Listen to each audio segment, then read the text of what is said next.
I am Angelo Sada, and let me introduce to you a report of Group 1, and is entitled Work of Luna and Amorsolo Paintings.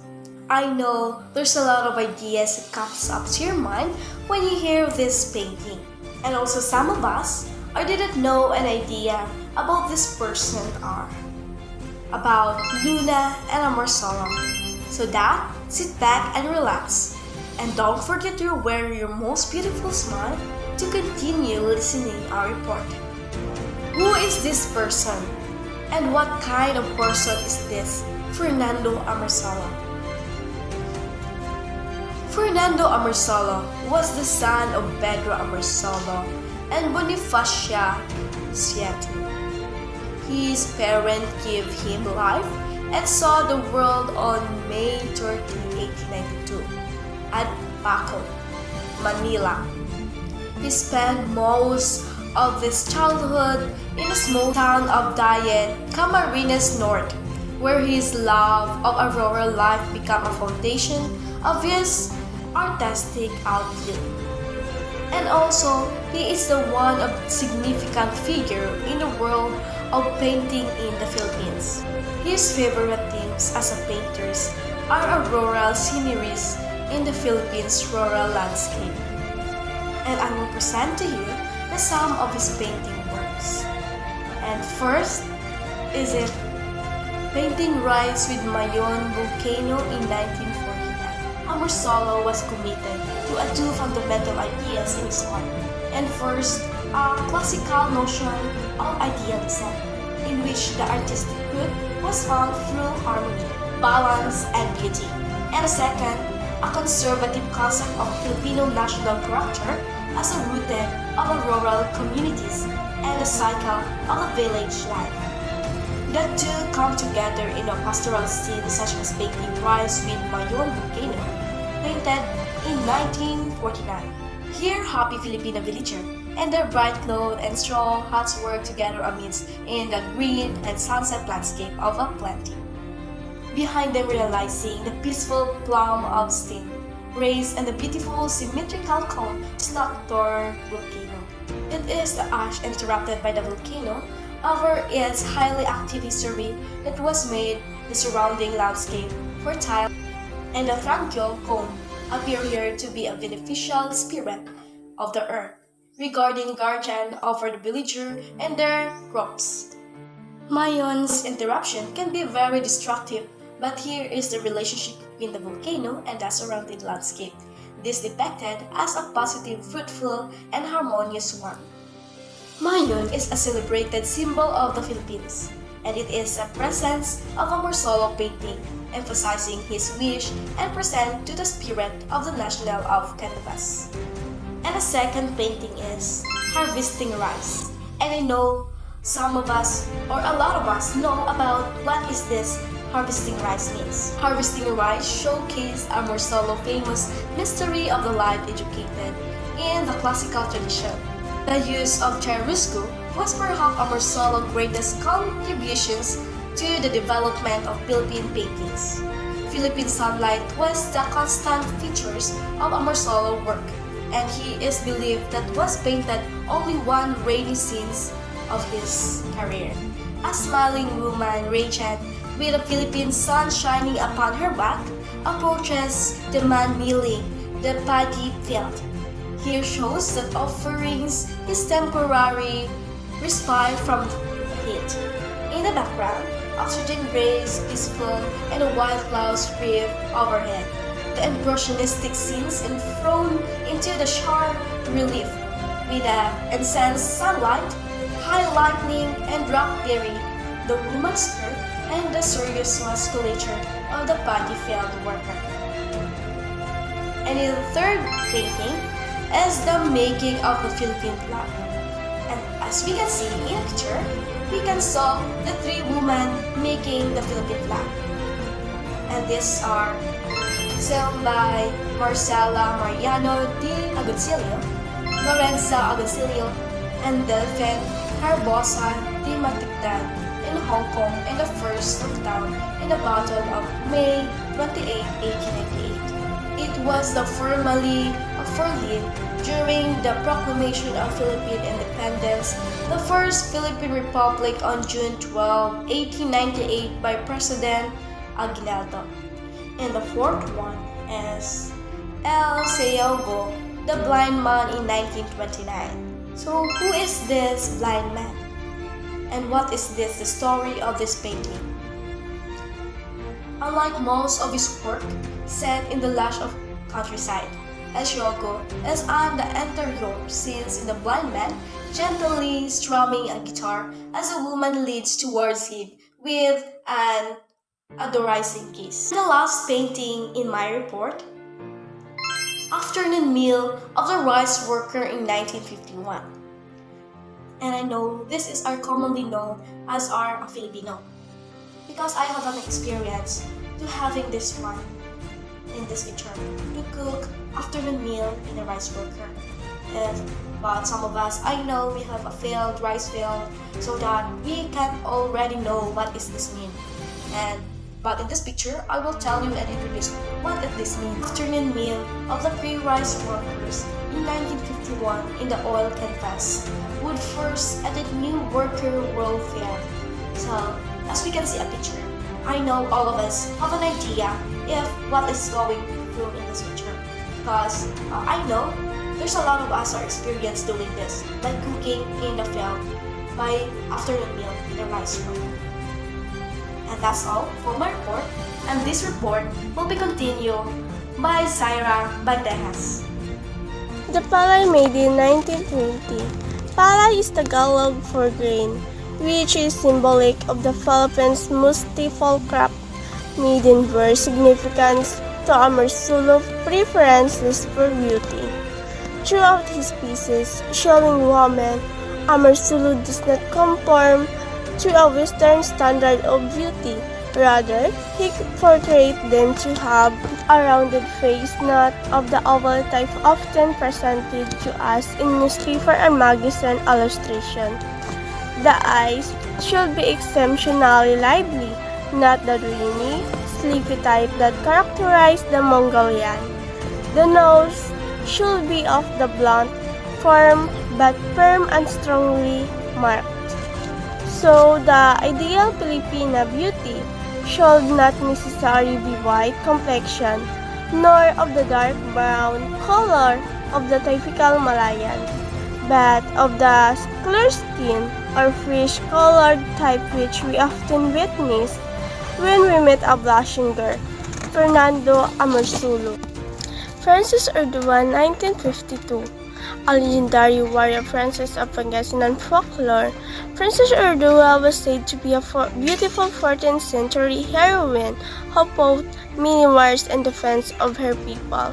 In Amorsolo 1952, oil on canvas, Urdua is shown in an elegant state of undress, long back hair being washed by a lady in waiting, known for his sensitivity to the effects of light.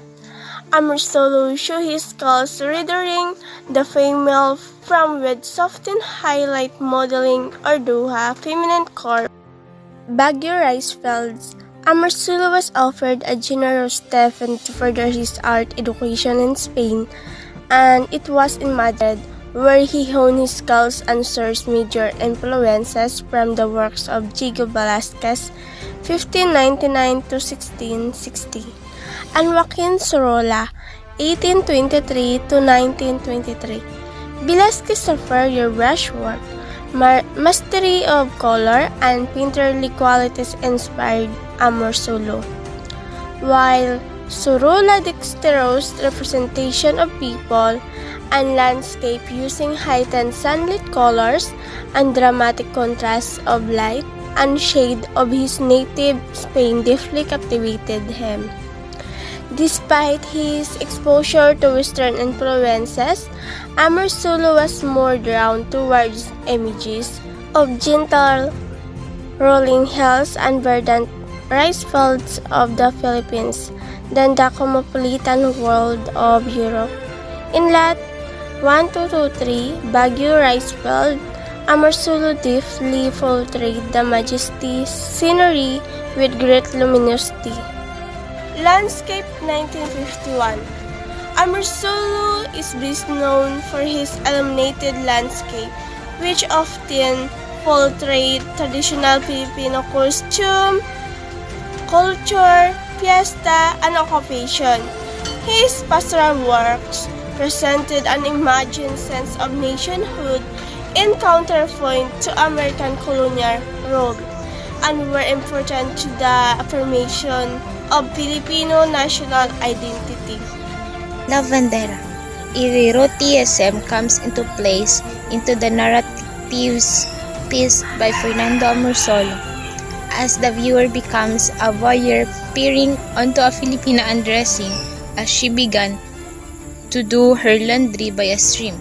Amorsolo portrays the humble young maiden as if he were the eyes of David, being captivated by the beautiful Bathsheba bathing in the private that is situated in the context of the idealist rural scene of the pre-war era. Cosmopolitan Filipinos are not used to seeing such as natural scenes, such as this bathing maiden wash their laundry by the river scenes, but are kept in our vivid concuseness by the canvases of Amorsolo. Historian Ambet R. Ocampo described the constant, repetitive subject in Amorsolo works in a retrospective Lupang Hinirang.